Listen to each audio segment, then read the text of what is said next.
Last week I posted a video talking about the 5 benefits I get from intermittent fasting. Well, today I'm going to give you the 5 mistakes I learned from with intermittent fasting in order for me able to yield the benefits I refer to in that video. Guys, if you're new to my channel, hi, my name's Rob. I've been involved in the strength, fitness, nutrition community for the better part of 3 decades. Whether it be recreationally or professionally, I've learned so much that I wanted to share with you guys on my YouTube channel to help you guys out in your health and fitness journey. Now guys, I'm going to go straight into my first mistake, which was talking about the challenge. The challenge I mentioned in last week's video that I loved so much, whether it be mentally or physically. I love challenging myself. Well guys, I challenged myself way too much too soon. I picked a time that was too challenging for me, and when it came to eat for the first time, I gorged on calories and I arguably ate too much, okay, that I wouldn't have eaten had I not fasted in the first place. So guys, be careful. My advice is to start off slow. Pick a time that's manageable for you, and then you can extend that time in the future if you wish. Don't do what I did and just go straight into too big of a time frame where it came back and bit me on the backside, okay? Number 2, I mentioned in last week's video that intermittent fasting taught me the difference between eating out of boredom and eating out of genuine hunger. Well, it's quite hard to give a definitive way to differentiate between the two.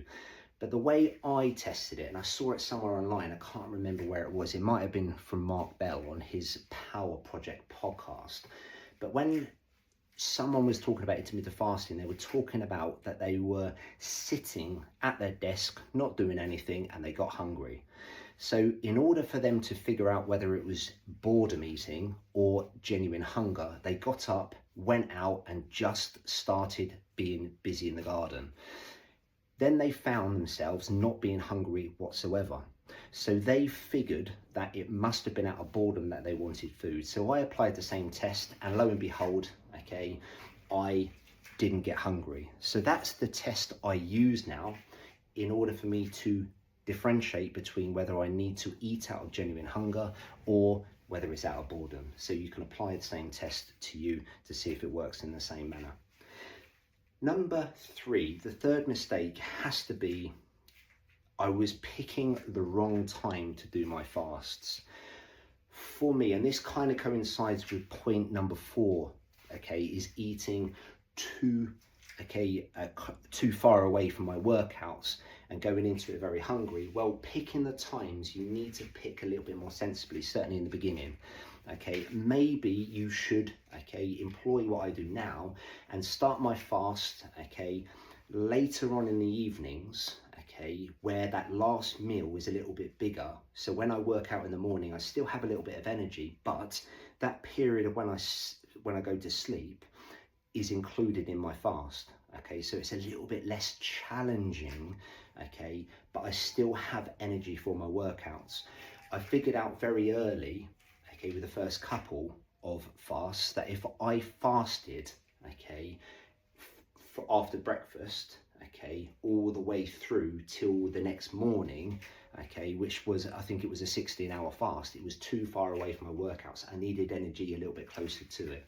Okay, so don't make those mistakes.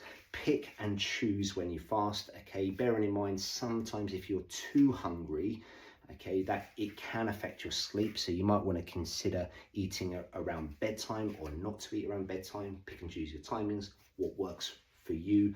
But keep in mind, okay, if you are working out, certainly when you're going intense on top of fasting, you might want to eat closer to your workouts rather than going into it fasted. Each to their own. I've spoken to many people that do fast and they somewhat disagree with my statement there. They can go into a workout fasted and not be affected whatsoever.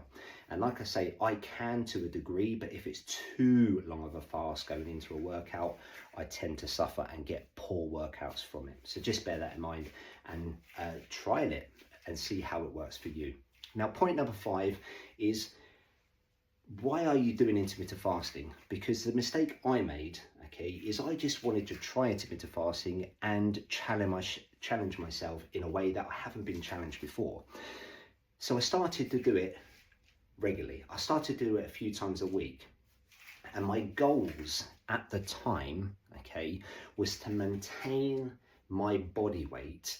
And then I went into a mass building phase. Well, obviously fasting can make a mass building phase more challenging, because the longer you fast, the less of a time frame you have to consume larger amount of calories. Okay, so I would say you can employ fasting, that's not a problem, but if you're doing it multiple times a week, then it could, okay, not align with your goals in that example. Okay, so try it the once, okay, see if it's working for you, obviously depending on your goal, and if it's working, you want to increase it, then do it. But always keep your main goal in mind as to why you're trying intermittent fasting in the first place. So guys, those are the 5 mistakes I made, and I've learned from them, and now I greatly benefit from intermittent fasting, but I had to go through these mistakes, okay, in order for me to employ the right way of practicing intermittent fasting in how I can benefit from it. If you like this video, guys, I will link to my video, okay, somewhere on my screen, okay, right now, to the video last week of the 5 benefits I get from intermittent fasting, and hopefully you can employ it in the best way that suits you. Guys, all the best, take care, have a good one.